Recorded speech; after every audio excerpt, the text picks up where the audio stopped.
Welcome home. We are WNST, AM 1570, Towson, Baltimore. We call it Baltimore Positive. And if I'm wearing my Oilers throwback, this is going to be a fun one. We have Raven Scratch-Offs in the Maryland Lottery, running it better than Derrick Henry.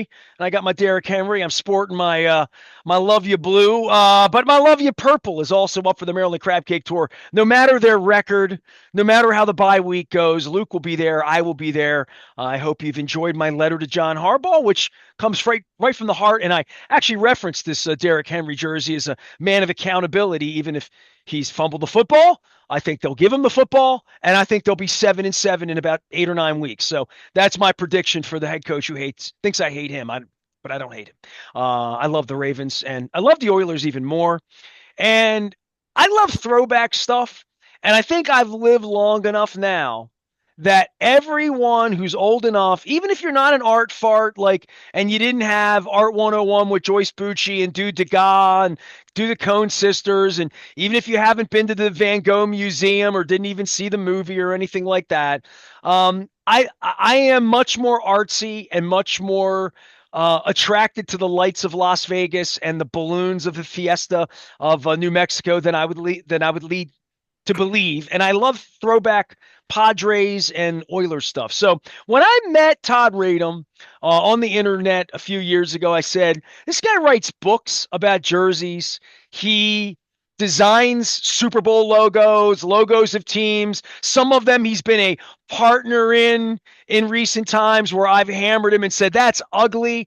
And other times we've just agreed that the Houston Oilers jersey and this kit, especially with the silver helmets in the 60s, if you go back to Blanda, one of the all-time great kits. Todd, it's always a pleasure to welcome you in from the fighting city of brotherly love in Fishtown, Philadelphia, and all of that stuff.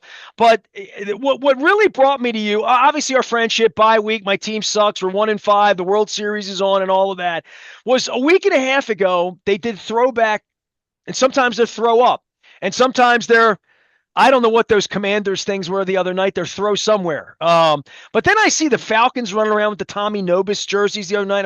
But what really did it for me was a week and a half ago, because Chad Steele took my press pass. It's a long story. You can read about it. I'm subjected to watching games on television.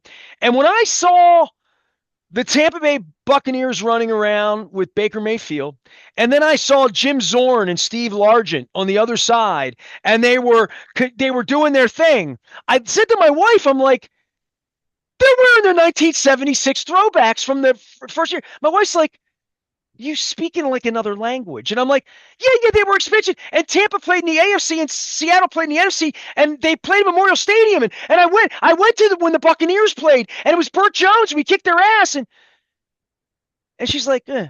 And then here's where she gets impressed, bro, is when NFL Red Zone, Scott, who I knew when he worked here, he's like, and of course they're wearing the 1976 throwback. She looks at me, she's like, dude, you're like a savant or something. Like, you're stupid about this stuff. And I'm like, this is when I got to call Radom. So that's, I guess, why we're friends, dude. And that's why our wives and us went to breakfast down at Blue Moon 2 here and had a good time, And so. you wore a Padres jersey, a Tony Gwynn Padres jersey, brown and yellow, like UPS. You Nestor. remember what I wore to breakfast? I don't. Well, not a lot of people I have breakfast with are wearing a throwback Tony Gwynn jersey, but you're right. If you know, as the saying goes, and those who get it, get it. And Nestor, I can't help but think that we are in peak uniform right now. Our sports uniforms. It's like And Cherry Blossom Week, right? Kind of, sort of. well, I don't know. I mean, they move at such a rapid pace and they're year round that I can't help but thinking about having appeared on ESPN College Game Day back in, I think it was 2011. And they did a fashion runway. And the Oregon Ducks and the University of Maryland Terps were out there. Stole the show, right? They Yeah. were forward thinkers. And that was a really unusual thing. But now the rapidity with which our teams, roll out new uniforms, it kind of reflects our collective scrolling and, just the way things move. Todd, I just got to say, there's so much I want to say to you, and now you like know my wife a little bit, makes it even more interesting. You've had a cheesesteak and and French toast, which made my tastiness count down. Baltimore, So Philly, we're very similar. we're right on the train tracks here. We're one tasty cake and a Schmitz and a crab cake away from fixing things, and a pretzel, which also made my list. Um, Literally, night before last, Monday night, as we tape this, there were three games on. So there was two football and one baseball. And my wife looked up and she saw the Mariners and she's like, "Are they wearing their throwbacks?" I'm like, "No, no, no, no. The throwbacks are Bruce Bhakti and the thing that was upside down. The Trident. Yeah, the Rupert the Bruce Bhakti and Rupert Jones thing Yep. and Floyd Bannister." And I'm like, she's like, "That teal. I bought a teal hat when Ken Griffey played for the Mariners." And I'm thinking, I sat next to him in the dugout when in the home run derby and when he wore it with the hat backwards and the kid, like all that. Like they in the playoffs, they just mix and match. I'm expecting the Blue Jays to look like Paul Molitor, or Dave Stieb a minute and a half from now, or Getty Lee, and we could talk about the Rush tour too. But they just break them out anytime, right? And when you have a dozen of them, like the Diamondbacks or like the Padres, you sort of do whatever you want, right? I mean, I guess because you own the closet and the markings. But I looked up and Tommy Nobis is playing for the Falcons, went red helmets, and I'm thinking, look, I'm a Jerry Glanville guy as I wear this. Jerry Glanville screwed up the Falcons when Dion came. They had such a beautiful kit. Oh Like yeah. going to that black, like no, the But they red. never won, and there's always this reason to shake things up, and these days especially to go backwards in time to kind of harken back to what I call a more comfortable era, some comfort food. Everybody loves a big heaping bowl of mashed potatoes. But Nestor, I've got to interject and say that you talked about that beautiful, beautiful matchup between the Seahawks and the Bucks, the creamsicles, which were reviled by most people in the mid 90s, let's say, when they As was changed. powder blue every time I walked into the dog pound or I Yeah. walked into Three River Stadium or the vet wearing this in 1987 and saying, Yeah. "Warren Moon, run and shoot." They would look at me and say, "What's wrong with you wearing that powder blue in Buffalo? What's wrong with you?" Well, so here you go. Talk about powder blue. The Phillies break out their powder blue Don't they look good? alternates. They lost, but didn't they And look they good? lost. They Right. look But good, they didn't love, they? people here in this city love them. And, clearly younger people, which is a lot of people at my point in life, love them. And they never saw them in person when they were actually in the regular rotation. But you talk about seeing the 1976 Bucks Seahawks matchup. The Blue Jays and Mariners entered the American League as expansion brothers in 1977. It would be pretty awesome to see them out there in 1977 throwbacks. The pullovers for the Blue Jays with the symmetrical Blue Jay head right here, right? And the lettering, and the Mariners with the trident. But it's funny, Nestor, an American League Championship Series, or in the case of the Phillies, a division series.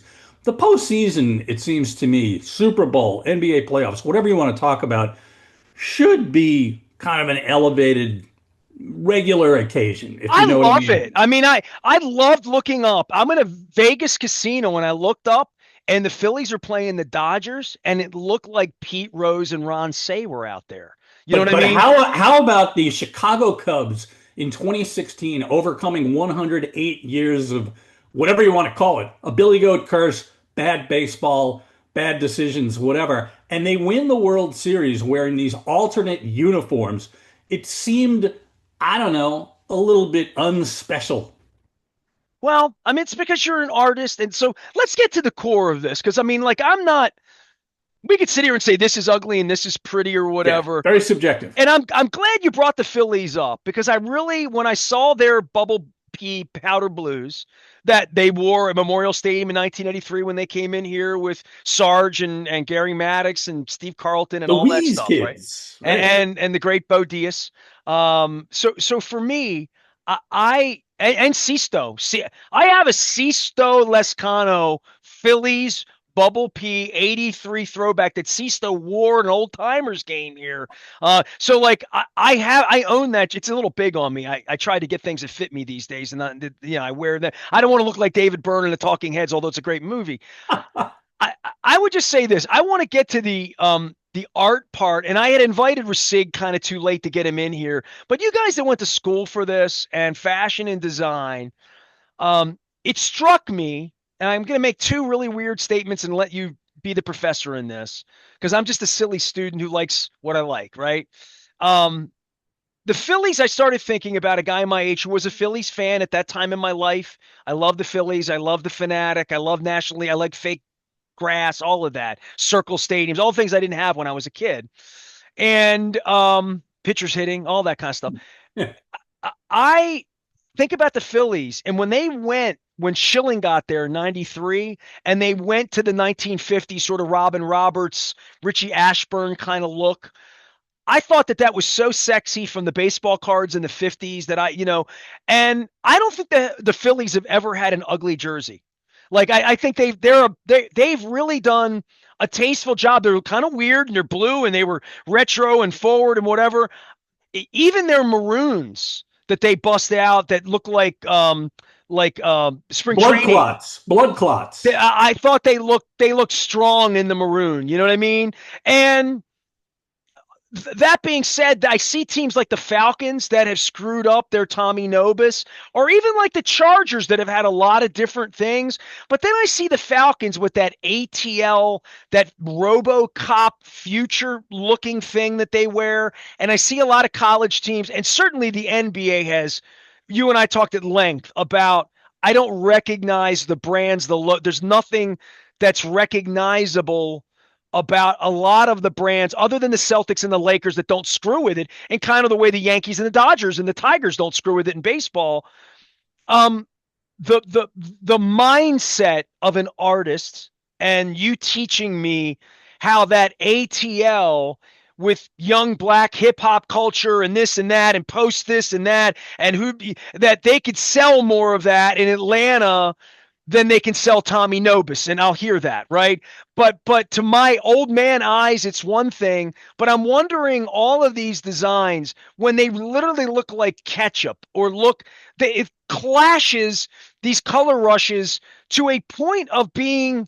Isn't that ugly to everyone? To my mind, not just. Well, that's a little futuristic, and maybe the kids get it, or maybe I don't get it because my hair's too short or long, or I'm too old, or I'm too square, like whatever it is. But I see a lot of things that are like weird and still think, hey, that's kind of cool. I saw the Brew Crew thing. All the Milwaukee things I'm seeing are interesting to me. They're not all good looking, but they're interesting to me. You're the artist. You're the teacher. If I'm coming to school for this, what are you teaching me about design that makes it work these days? All right, so a lot to unpack here, but start with form and function, right? So form is about what things look like. Function is the fact that, our uniform should be legible. Your numbers should be legible to referees and umpires and things like that. And yeah, like I said, the word subjective comes to mind because our sensibilities are going to be incredibly different from someone, I don't know, 50 years younger or what have you. But the classics are classics for a reason. I always say that. And the timeless allure of the Yankee pinstripes, yeah, it's associated with all that winning, but that Yankees NY, Nestor, you see people all over the world wearing that, and they don't necessarily associate it with Aaron Judge or, Austin Wells or this current whatever, even A-Rod or Jeter, or it's a good looking mark, and it says New York. Not every team, not every franchise has that. In the case of the Atlanta Falcons, they've pivoted from look to look to look over the last, I don't know, 25 years. But the fact remains, they've never won a Super Bowl. They've been in a couple, right? And so success matters a lot. And sticking with a look, I think the Phillies are a great example. In here in Philly, you've got people who love what they wear. And you've got people who love the throwbacks, and they roll the throwbacks out there once a week. And you kind of have something for everybody without going too far off the grid. You know what I mean? The Phillies look like the Phillies. They don't look, Well, like everybody something that, goes off the grid with the pinks and the military, like the green on St. Patrick's. I mean, whatever. Everybody has something funky that everybody wears 42 or Jackie. I mean, there's all of that that goes on that is a one time, one shot. We're gonna break out Jetsons jerseys or whatever. Then there's a whole like thing where guys like you get involved and do a whole redo and the Browns wind up with something inevitably that's terrible. I mean, Browns are yeah, going to brown, yeah, right? yeah, Jim Brown's jersey. Just wear that, dude. You Yeah, look I great in agree. that. I agree. I think the best thing that the Browns have done in recent years is to get that drop shadow. It's a very subtle thing, but you close your eyes and you think of the Cleveland Browns, aside from the fact that, yeah, I mean, the tortured history with Baltimore, I totally get. And the fact that they are so inept and roll through the number of quarterbacks they roll through. Put that aside and think about the fact that they play where they play in the Midwest, and the right, and just classic. Go with the classics. When you overdo things and you overthink things, and you kind of tail wags dog from a marketing and design perspective, nothing good happens. Look at those Arizona Cardinals. There's another franchise that's bereft. They've never won a Super Bowl, right? All this stuff. They roll out there in these ugly, I think universally kind of, I don't know too many people who like them. Off-white. They look like they hadn't been laundered in a while. Jerseys. What are you doing that They for? watch What is? the San Francisco Giants, and they see that sort of dusty look that looks great on the Giants. Looks like Willie McCovey or Willie Mays, right? Yeah. But that's also a weird thing. The Padres had sort of an off dusty looking color. My wife looked, she's like, that's kind of a weird thing. And I'm like, well, it's just kind of the way they do their brown, right? Kind of sort of, Yeah, right? yeah, yeah, yeah. And they did when they were born in 1969. But the Giants are a great case because they went back to a really retro look when they moved into the then Pac Bell Park in 2000, And then right? Bonds put that on, right? Yeah, I mean, they've won 3 World Series with that look. But if you remember the Arizona Diamondbacks in 1998, Buck Showalter, your Baltimore guy, a big guy with the uniforms, he designed, quote unquote, or he was very in on the process of thinking about what the new Arizona Diamondbacks would look like. And they go out there with this off-white look and pinstripes and off-white hats, right? So that off-white thing was a very big thing 25 years ago. The Giants have stuck with it, and it works for them. And it kind of sets them apart in a very subtle way. Again, not trying too hard. Todd Radom is our guest. He is an artist. He is an author. He is a logo designer. He lives in Philadelphia. He's become unwittingly my friend through Dick Girardi and cheesesteaks and art and his books and my Oilers fascination. I just want to keep going in a direction here of things I've seen recently or things that maybe you've seen recently. The Greyhound bus thing that the Detroit Lions put on, that the silver with the it literally looked like they look like Greyhound buses. I know they're Lions, and the Bengals have done the whiteout. The whiteout thing is not just a Penn State thing or a Winnipeg playoff thing. It's now like a thing, and the whiteization of jerseys. I know in Cincinnati, every time I bring it up there, it's been like supremely successful there that came around their Super Bowl time. Now they're in the dumper so much so that Joe Flacco is probably going to sport that white jersey on Thursday Night Football in a couple of weeks against us. But the white thing and the silver thing, that's its own sort of category, right? Yeah, they're neutral colors, Nestor. And, it's like black. Blacks took over sports in the early 1990s, right? When the LA Kings went to black because they kind of looked like the Raiders. They did look like the Raiders. And then the White Sox get into that. And then by the turn of the new millennium, teams that have no business wearing black. What are the Kansas City Royals doing in black? What are the Oakland Athletics doing in black?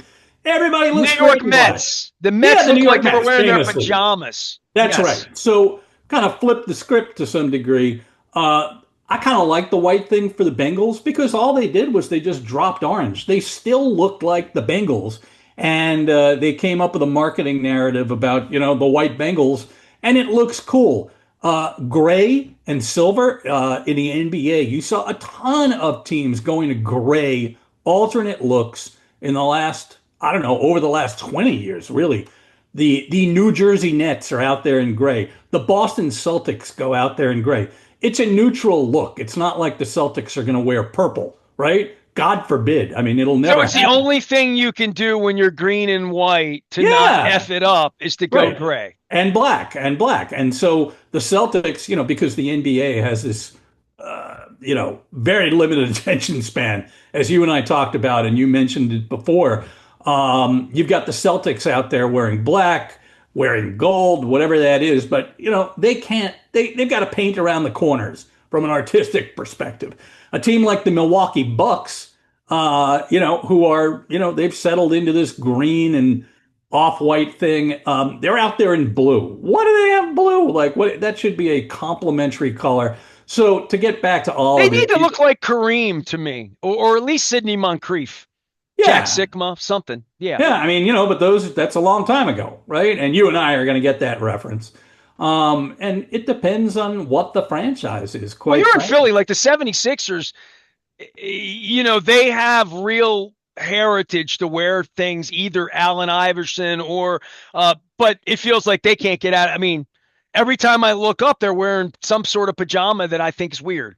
Well, it's interesting. The Sixers that you reference are running back the Allen Iverson black 2001 look. And that team, of course, went to the NBA Finals. They get smoked by the Lakers, right? I But attended Game 3 of that tournament there you up go. on the And roof in like, Philly. Yes. people love that look. And, it's relatively recent nostalgia. It's associated with Iverson, who's such a you throw the word iconic around so much these days, but he really is an icon, especially in this city. So that look, which represents a moment in time, and it's really smart for them to, form a narrative about it, around it. They're not just throwing that out there for the sake of throwing it out there, but they're celebrating a nice round number with running that thing back. And I think it's going to be about the only thing interesting with that franchise this year, Nestor. Todd Radom is here. He gets my attention when, let's see, it's bye week. World Series is going on. I mean, you are a baseball first guy. You've How many World Series games have you attended? I got to think 100, right? At least.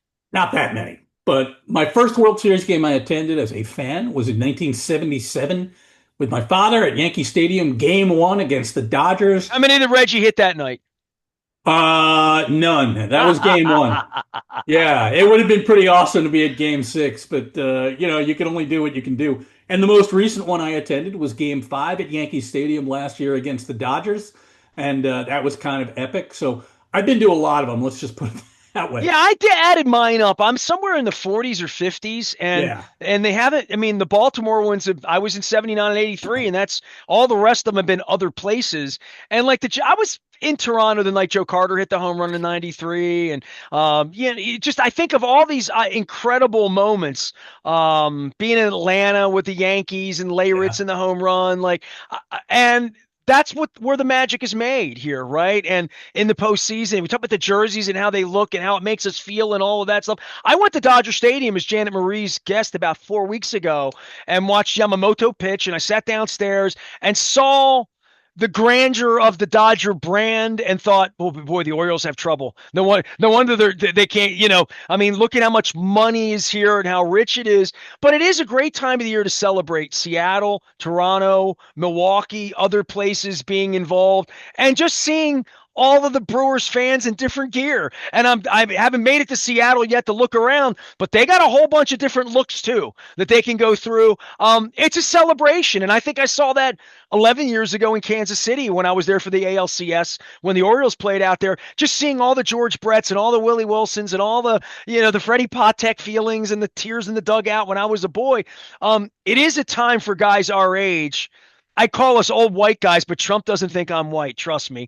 Um, I would say that all the memories come back, and they're good about it. I was sitting in Cooper's the other night, and they're showing throwbacks to ALDS and ALCS and other matchups. It's a time of nostalgia for anybody that loves baseball, and my team's not in it, right? Yeah, yeah, and I think, listen, baseball gets knocked because of the fact that it leans so heavily into its past and into nostalgia. But the other side of that is they do it so well. And to your point, baseball, like no other sport, to me, connects the generations. So seeing those, Brewers jerseys. The Brewers haven't been in a World Series since 1982 when they were in the American League, the only World Series that they've ever appeared in.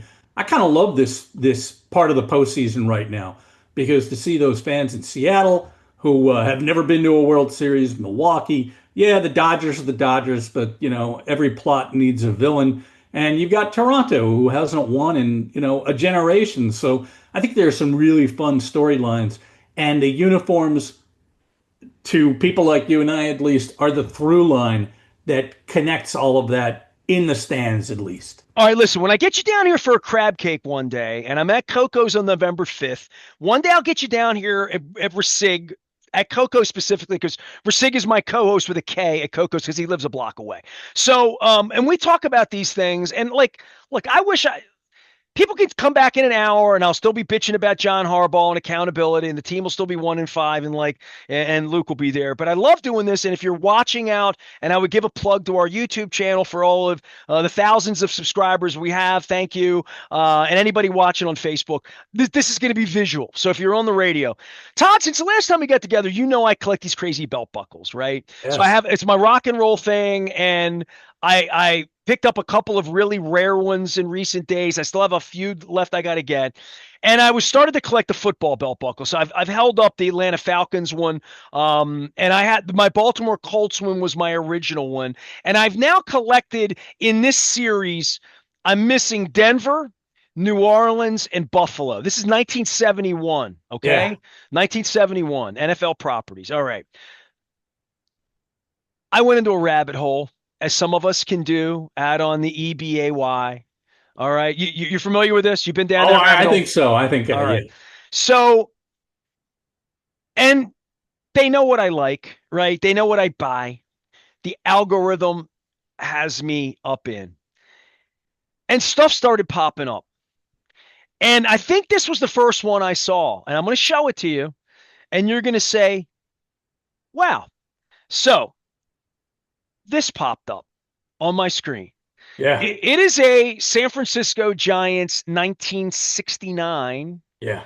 logo. And I saw that and I'm like, these look like the 1971 Sears and Roebuck catalog. I found the catalog for the 71s in the mid 70s, and they made different ones in 78. The 78s are a little different. So the 78s they were made with Lee jeans, Lee, and they're made a little smaller and they're made a little more glossy. So the 78s are different. Of course, there wouldn't have been a 71 Buccaneers because they didn't exist, right? So the 69 baseball series, I went into the rabbit hole and I thought, wonder what I'll find and how cool it will look. So I then immediately found three of these that I bought at the same time, much more affordable than you think. I got an Orioles and I got a St. Louis Cardinals, and the Cardinals logo is so sort of weirdly old that it feels 50s, but Yeah. it's a 69 Lou Brock, but feels much more Stan Musial, right? Yeah. Yeah. Yeah. Yeah. And the Cardinals, a very traditional organization, Nestor, right? Especially at that point in time. But I look at that 1969 Orioles. You can't help but think of the World Series, even if you and I didn't. I have no memories of it. I was alive for it. But those are great looking, and they bring back so many memories. And first thing I thought, 1969, a huge licensing and souvenir year for baseball because baseball celebrated its 100th anniversary, And they had the right? patches on the Yeah, every sleeves. team had the patch. Just about every team had the patch. The Pirates didn't wear it. They had sleeveless jerseys at that time, right? So the Pirates didn't wear it. But I have a anyway, 69 Aparicio powder blue White Sox jersey, and it has the patch. It has the Major League Baseball player yep, on it, right? the Seattle Pilots.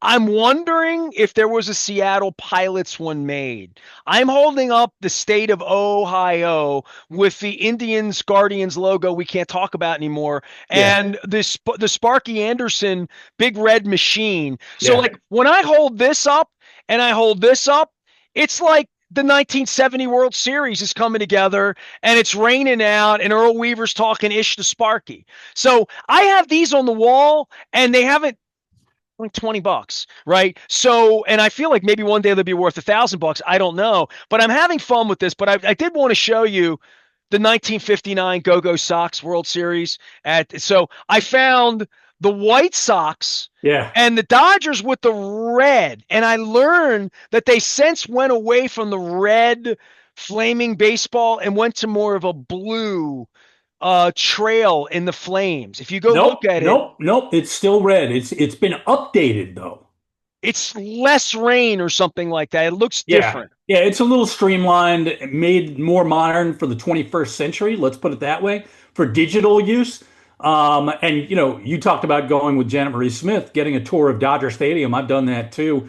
Just fascinating, and she's brought back so much of the history, which was literally like stowed away in the basement. But Nestor, I want to point out that to me, the first thing I noticed when you held up the Orioles and the Reds, look at those logos and look how kind of silly they are and how They're much whimsical. They're fun. cartoonish, They're right? fun, right? Our They're sports fun. logos got really mean and intimidating at a certain point, which I can pinpoint, but another discussion for Where another is that? day. Tell me. You're teaching me.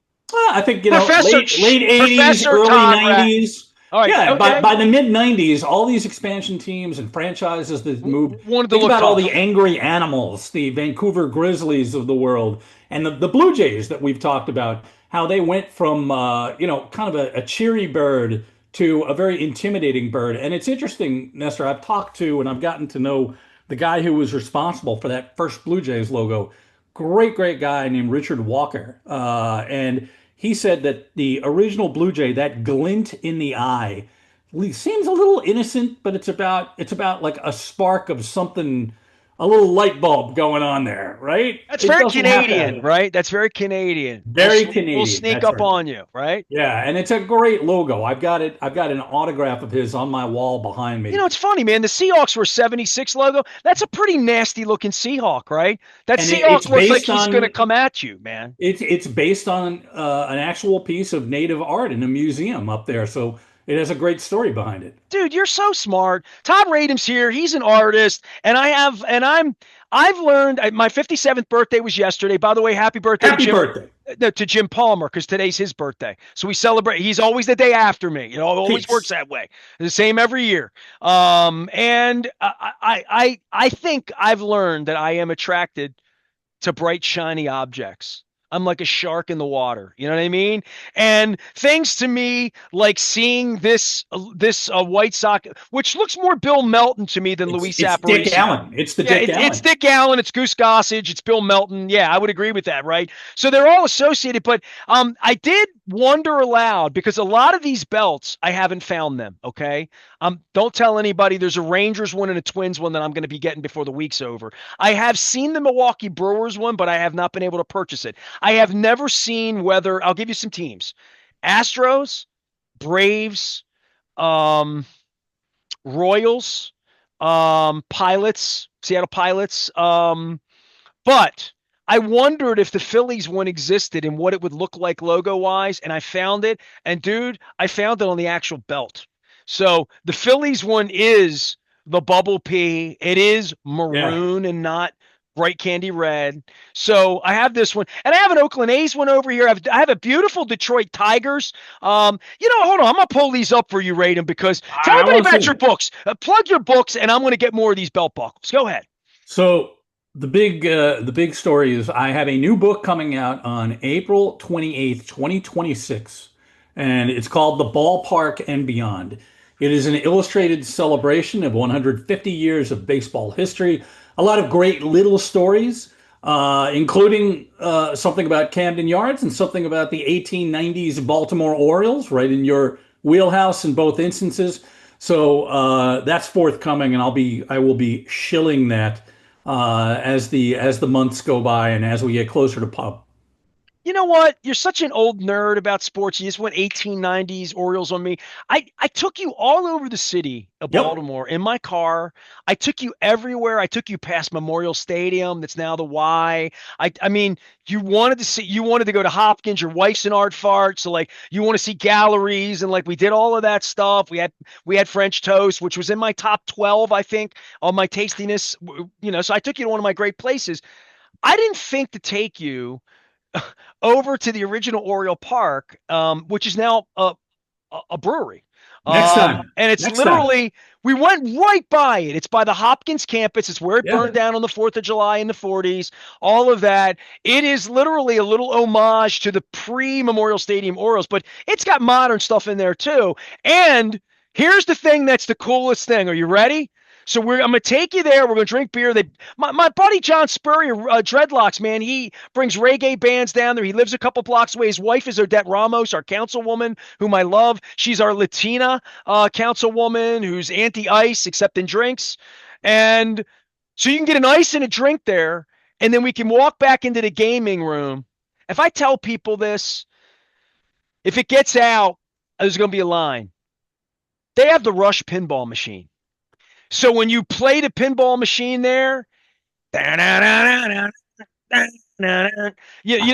just play like, and when it goes through, it'll play Fly By Night. It plays Free Will. It plays song. It plays Big Money. I've never heard of such a pinball machine. That's amazing. So they had, yeah. So you can drink at the old Oriole Park and play the Rush pinball machine. Maybe hear some reggae. Usually some really pretty co-eds there from Johns Hopkins, and so it's nice. So I have a few more logos to share. Todd Radom's here. He writes books. He's got another one coming out next year. He's plugged it. Anything else you want to plug? I mean, we'll plug your old books, right? Should Yeah, I I start mean, in the Winning beginning? Ugly, my loving homage to some of the most air quote questionable uniforms in the history of Major League Baseball. That's still in print. So I don't have to ask you what the ugliest jersey. You wrote a book on the ugliest jerseys, Yeah, right? I mean, well, you can't just have one, right? There are a bunch of them. And then Fabric of the Game, which I co-wrote with my buddy in Toronto, Chris Creamer from sportslogos.net, which is a look at the NHL and how every team in the history of the NHL got their name and their looks. Including the Hartford Whalers. Not only the Hartford Whalers, Nestor, but the Quebec Athletics of the very beginning of the league, the Pittsburgh Pirates of the 1920s, the Quebec Nordiques, the Philadelphia Quakers, a one-year franchise during the Depression. It's really every franchise in the history of the league. The Oakland Seals go down the line. Oh, but you just, it's like you're reading my script. It's like you're reading my We mind. got So one of my dearest friends in the world, by the way, I've texted with Barry Trotz this morning, so I'm coming up to Philly to see him when the Predators come in a couple weeks. But my original, my OG, wasn't Trotzy, even though we're the same age and I love Trotzy and he's going to the Hall of Effing Fame, as Earl Weaver would say. But Gene Ubriaco was my original mentor in hockey and my original coach. I had Marvin Lewis on this week, who was my original football mentor. We did an hour of how to rush the quarterback this week on the air. So please find all that at Baltimore Positive. But Ubi, when you Google Gene Ubriaco and you Google image, the picture that comes up is the Oakland Seals hockey card. yeah, And I always tease him with that because who would know what they look like? Or the Seattle Pilots. I had Kenny Mayne on. He grew up in Seattle. He went to six state. It's SICK apostrophe S six stadium. that's right. People be hearing about that because the Mariners are in and the Pilots became the Brewers and like all that. But nonetheless, Todd, I'd go down to trap with all this, but I do want to show you these cool 1969. I've gotten a few more. So I've got Pirates. I've got Tigers. I've got Yankees, and I got a perfect Yankee one. It's so beautiful. I Yeah. have not found the original Red Sox one, although the Red Sox made one in 2004 that looks the way it would look. But I do have an Oakland A's one, but I haven't found Padres. I haven't found Royals. Is there a point where Major League Baseball back then might not have made? Maybe the Saints opted out of the NFL, and I just will never find a Saints one, or that the Padres or the Expos were not established enough, or the Pilots to have even made these things. All of those are out there, Nestor, and I just look to my left because I have, and I'm going to find this and I will text you an image of it. I have a catalog from 1969 with all of this MLB merch. So all of Screenshot. these I need a teams, screenshot of that for sure. Yeah. yeah, I'll get it to you. There was this very concerted licensing effort. The NFL was way ahead of things, as they are with most things in terms of generating revenue. And they started pushing stuff out in terms of stuff, right? Licensed stuff. In the early 60s, MLB started to catch up in the late 60s. And in 1969, again, 100th anniversary of Major League Baseball, they pulled together their resources as individual clubs. Answer is all of this stuff is out there. The Blue Jays, interestingly enough, when they came on in 1977, they were not part of that licensing agreement because they were Canadian. I don't know why the Expos were in and the Blue Jays were out, but the Blue Jays went with a private label licensing division basically, and they sold so much stuff in Canada when they first came on the scene.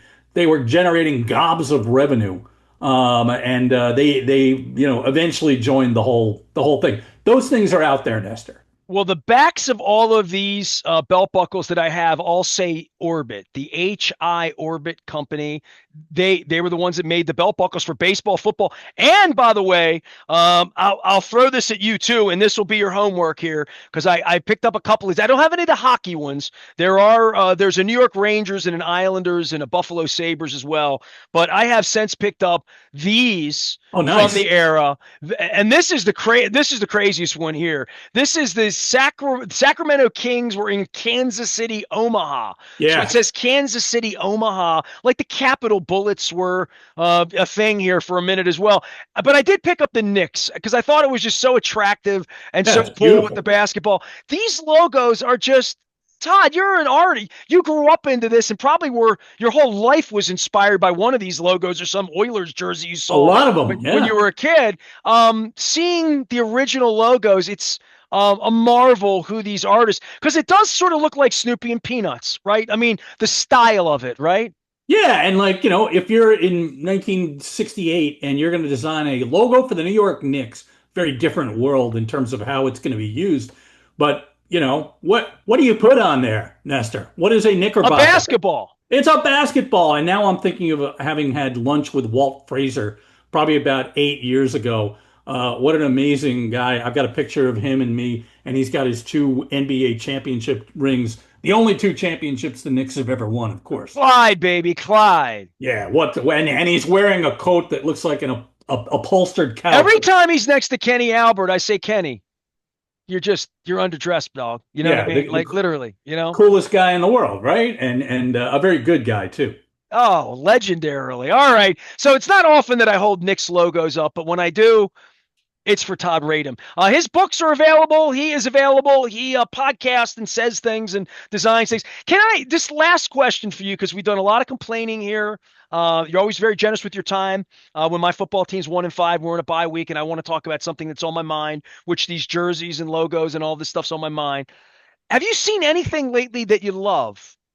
Have there been a couple of things that like, oh, I haven't seen that. I love that because I kind of want to do that with you. I want to be on the lookout and text you a thing and say, I've never seen that before, but it looks good. Well, it's interesting you say this because we can all hate on anything new. Everybody hates everything new, and our tortured civic dialogue, particularly online, basically means that people pile onto stuff.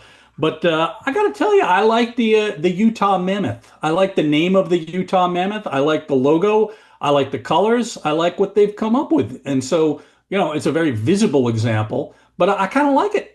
Yeah, I see the Kraken play, and it looks like an NHL jersey. Absolutely. It doesn't look like it belongs in the California Roller Skating League. You know what I I mean? love it. I think it's great. The colors are awesome. It looks like Seattle, right? The colors look like Seattle in the same way, to a lesser extent, the Mariners look like Seattle. All right. If I find a Supersonics belt buckle, I'll let you know. I'll Oh, let that's the everybody in key. That Seattle is know. Jack Sikma, Slick Watts with the headband. Man, it had that logo had everything, right? It had the cityscape. I mean, Yeah. it looks like a Fraser Crane commercial, right? Like Yeah, that logo, exactly. right? You see the lettering and the whole thing. Nestor, real quick, one of the little chapters that I have in my forthcoming book talks about the birth of the internet for baseball, how we watched baseball, how we got scores. The Mariners were the first professional sports team in North America to come out with a website. And what they did was their plan was to give players' email addresses out to fans, the equivalent of writing a letter to them. Probably not such a good idea. Well, I mean, if somebody's handling the inbox, I don't know how they would have done that for Ichiro, though. You know what I mean? Like, Ken Griffey Jr. in 1994. Can you imagine? just Jay Buhner alone. Everybody loved Jay Buhner Yeah, too. So, absolutely. George Costanza. absolutely. Todd Radom is here. He is author, artist, and logo designer. He's designed Super Bowl logos and all sorts of things that you've seen.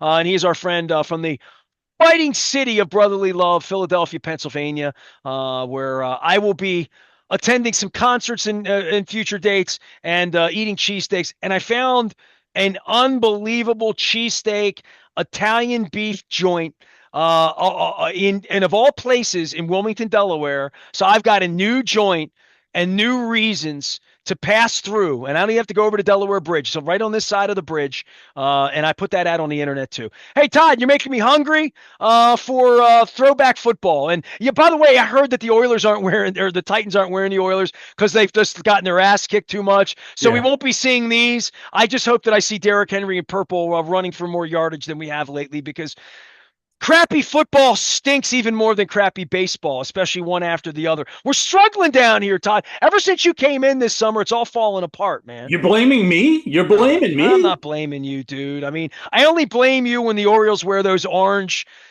whatever that thing is, where Traffic cones, the pylon look?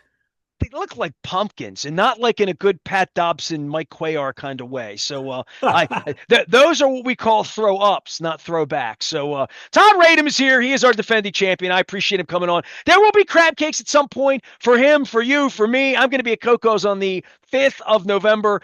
We will have Raven scratch offs to give away, courtesy of our friends at the Maryland Lottery. And of course, our friends at Curio Wellness and Foreign Daughter sent me out for tastiness, where I had things like a Philly pretzel at the Philly Pretzel Factory on day 27.